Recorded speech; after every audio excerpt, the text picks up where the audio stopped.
Hey, what's up guys? This is Chris here, and today is November 19th, 2021. It is a very cold day here in Michigan, but I'm down at the bay right now checking out the water. It's just such a nice clear day here in the middle of November.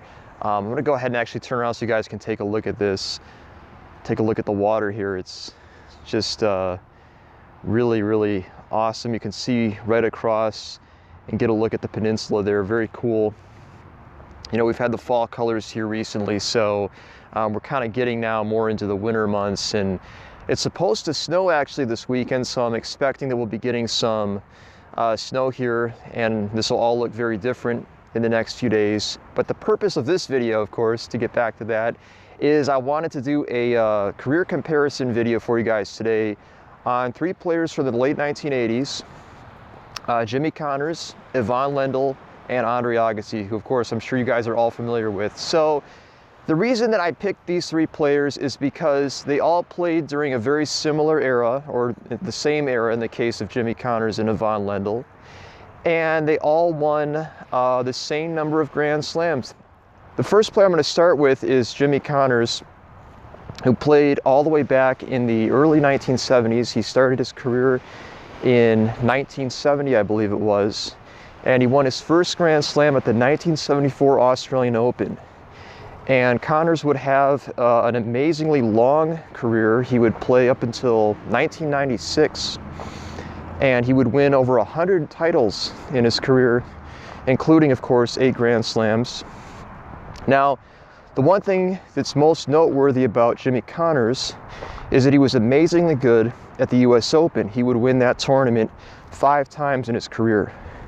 He would also win 2 Wimbledon titles in 1974, and then again 8 years later in 1982, and then he would win 1 Australian Open title in 1974. So he kind of had like a Roger Federer year, if you will, way back in the mid-70s. He won 3 out of the 4 Grand Slams.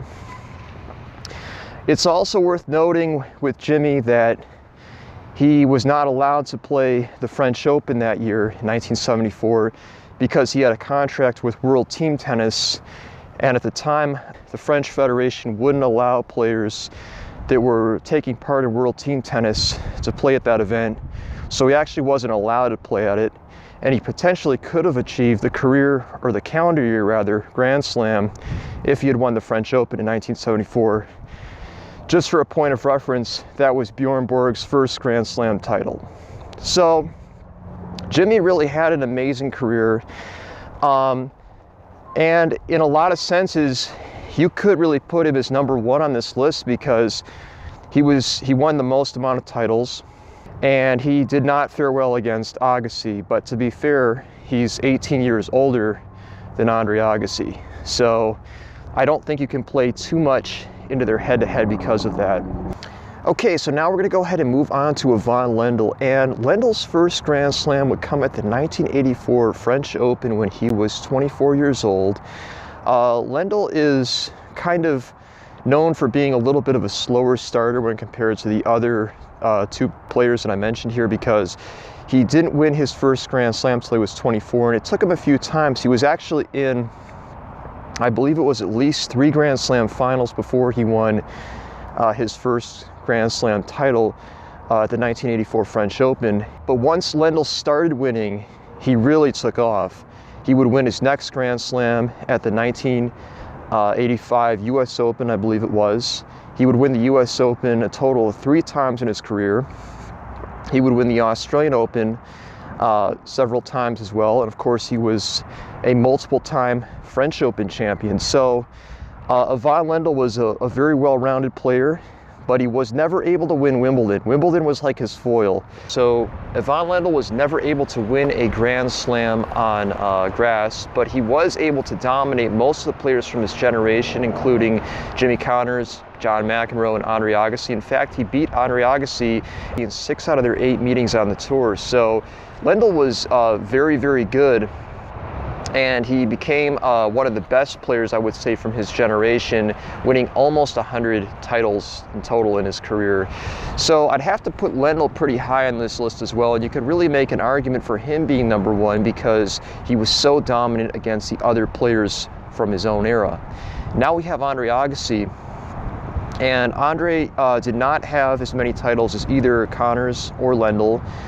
He also didn't have as many weeks ranked number 1 as those players either. But Andre had something very, very special, which is that he had the career Grand Slam achievement, which comes when you win all 4 Grand Slam titles, and he also had an Olympic gold medal and a World Tour final. So he was really the very first player to win everything, if you will, and on all the different surfaces. And that's a very, very special accomplishment in the pro game. I mean, very few players can say that they've won every tournament that really mattered, all the significant tournaments, and Andre is one of the only players that can really say that he did that. To put it in perspective, you know, even Novak Djokovic hasn't managed to do this yet because he's never won a gold medal at the Olympics. The same goes for Roger Federer, and Rafael Nadal, who has won an Olympic gold medal, has never won the World Tour final. So even for these guys who are considered to be the best in the history of the game, they still haven't achieved what Andre was able to do by winning all these events. So I have to put Andre pretty high on the list because I think it's just incredibly difficult to achieve what he was able to achieve. If I had to rank him in order, from which player I think had the best career to which player I think had the worst career of these 3, I think I would put Lendl as number 1, and the reason for it is because he was so dominant against Connors and Agassi. I really give him a lot of credit for that. Also, the fact that he was able to turn his career around and win Grand Slams up until he was almost 30 years old is very impressive. And his dominance at the US Open, which is also something I didn't mention, he made the finals of the US Open for 8 consecutive years, and that's one of the longest streaks, I believe, possibly the longest streak in the history of the game. So I have to give Lendl a lot of credit just for his consistency and his ability to dominate the other players from his generation. I think next I would actually put Agassi as second because while Agassi certainly didn't win as many titles as Jimmy Connors, I think the fact that he was able to win all 4 Grand Slams, and he got the Olympic gold medal, and he won the World Tour final, really gives him that extra bit of credibility in this race, if you will, you know, or this question for who's the greatest of all time. I really have to put Andre very high on that list because that's so difficult to do. And then last would be Jimmy Connors, and that's not to take anything away from Jimmy Connors. I think he was a tremendous player, still one of the very best players, you know, from this era of the game. And I put Connors as a very, very close third with Andre. I think that Andre maybe just barely edges him out there.